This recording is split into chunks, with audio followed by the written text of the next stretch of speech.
My dear friends, we have in the first reading a text which is basic for all ecumenical discussion: one Lord, one faith, one baptism, sometimes found on baptismal fonts. We also have that teaching of St. Paul on maintaining the bond of unity, linked therefore with the Gospel, where we have this double element of love in its two dynamics, however both linked. It is the same organ, the same faculty which loves on the vertical and on the horizontal. Hence it is that it is quite nonsense to see, for instance, in a liturgical setting where God is officially being loved, an explosion of violence towards one of the brethren around the altar. What's going on there, one asks oneself. Has one understood the first thing about liturgy? The saints too, it would seem, have that notion. Some years ago, when a student, I went actually with somebody who was doing something similar in the university, who afterwards entered a Carmel, and we took the water at a well which goes back to the 6th century, that is, with 3 complete immersions in freezing water. You know the story of St. Winifred in our diocese in Wales. Well, according to the story, she was a princess who was approached by a prince, I think Caradog was his name, who wanted her in marriage, but she had already given her virginity to the Lord and was not going to come back on her word, and he wasn't amused. So he lost his temper and chopped off her head. And one tradition, which seems to be pretty ancient, has it that it didn't stop there, because her uncle, St. Bainor, who was the abbot of Trenorvawr, near where we live, put it back together again. And by the way, these saints have left their traces, because St. Bainor, he has left his thumb mark in the stone, which is still venerated not far from where we live, at Trenorvawr, where he made the treaty with the local prince for that bit of land, and the church is still there. So if you put your thumb in the stone, which is actually now inside the church, it fits perfectly, and you can make the sign of the cross where St. Bainor made his first sign, leaving his imprint forevermore. But anyway, back to the water. It sprang up there, and it's still gushing forth. And they could not, and they still cannot, stop the miracles from happening. And in fact, now this is what I'm getting at, the interesting thing is this: if you look carefully, you find graffiti in the top there of the penal times, where they were trying to, at all costs, stop any trace of popery. And you've got, therefore, evidence in these graffiti, 1535 and all the rest of it, that you've got that they're coming still and they can't stop it, and they're being healed. And we have evidence from the time under Queen Elizabeth and so on, they were still coming, but they were going away, having prayed and getting healed, but they were saying it in this way: "Oh, what wonderful water!"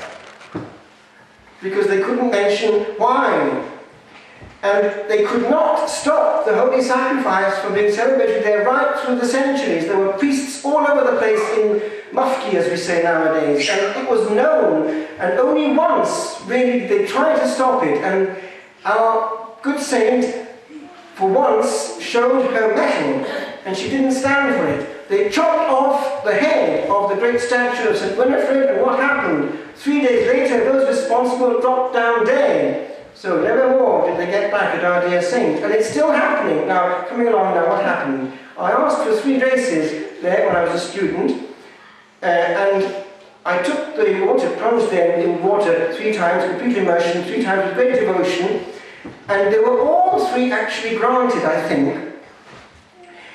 But anyway, I was deeply moved by this experience, and so I wrote, as I came from there, a hymn in Welsh and in English, and sent it off to the shrine, and it's still, I think, in the archives of the shrine. Now the point is, it was picked up because it was later published, and it went round, and the interesting thing is this: it was picked up by a Protestant, the minister of an evangelical Baptist, his wife, such as he is a good friend of mine, and so is she, and he is his wife. Now he still to this day doesn't know anything about this, that she was complaining of severe pains, arthritic pains, and so on, and she went, without his knowing it, to take this water, having read in the Baptist paper of all things, this hymn which I'd written on the account of St. Winifred.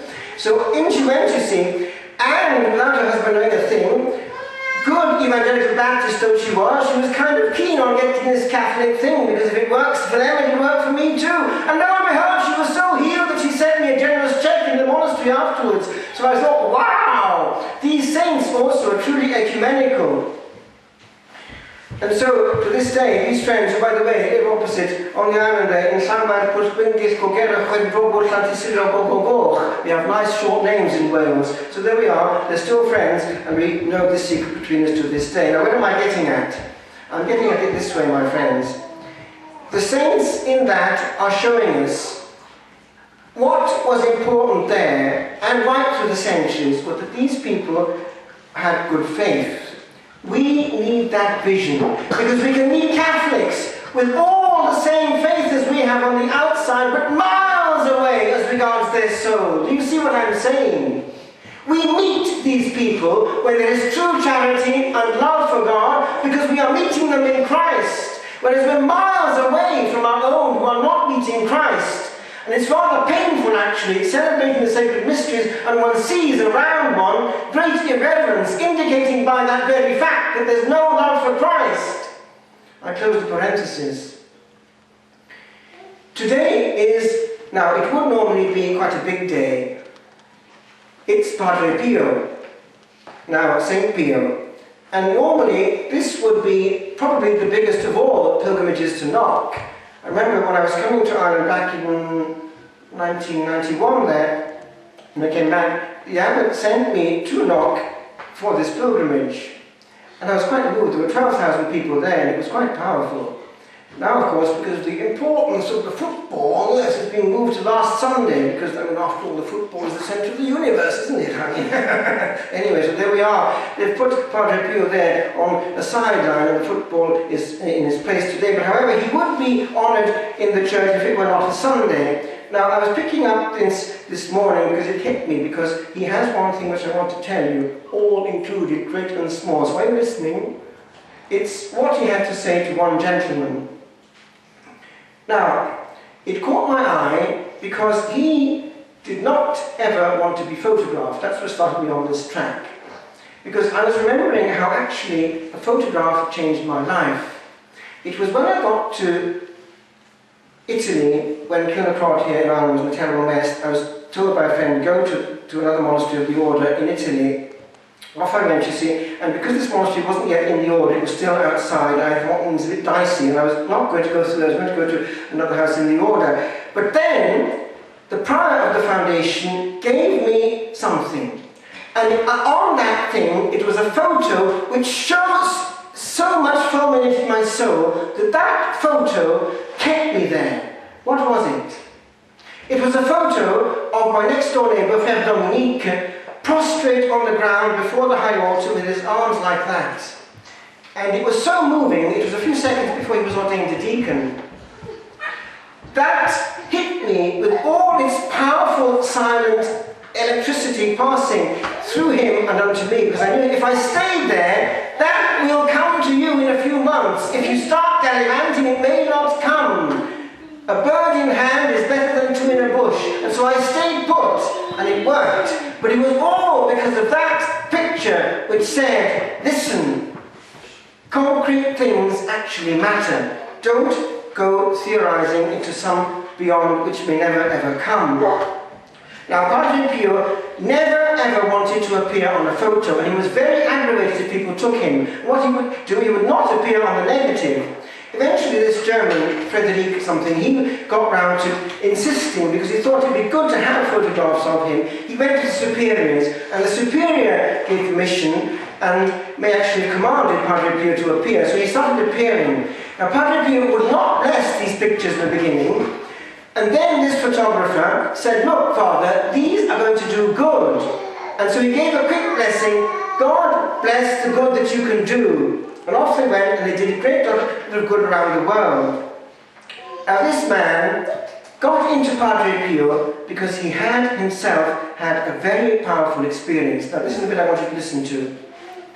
He was marrying a Catholic, he being a very Protestant German, and because in those days it was difficult, he went along with his wife's faith and got into the Catholic Church for the reason of marriage, but his faith was very on the brink. So eventually, out of curiosity, he went to this pilgrimage to San Giovanni, to Padre Pio, and immediately, because he was in the confession in the sacristy, Padre Pio asked him a question. How long is it since your last good confession? So he started to scratch his head. And in the meantime, Padre Pio, because he saw that he was beating around the bush, went to confess the women in church. Some time later, he came back, and in the meantime, the man had scratched his head and thought, well, I'm going to go right through my whole life in that case. No, Padre Pio, since your honeymoon, start from that point. And of course, he remembered, well, actually what happened was this. At my honeymoon, I went to confession, and because there was a priest who had just received me into the church, knew I didn't know how to confession, he helped me along, and he did it for me. Now that's important, because Padre Pio picked up straight away, there's a whole lot of stuff in your soul. It's got to come out in this wash. And he went himself through the sins, got out the big ones, the important ones that have to be confessed.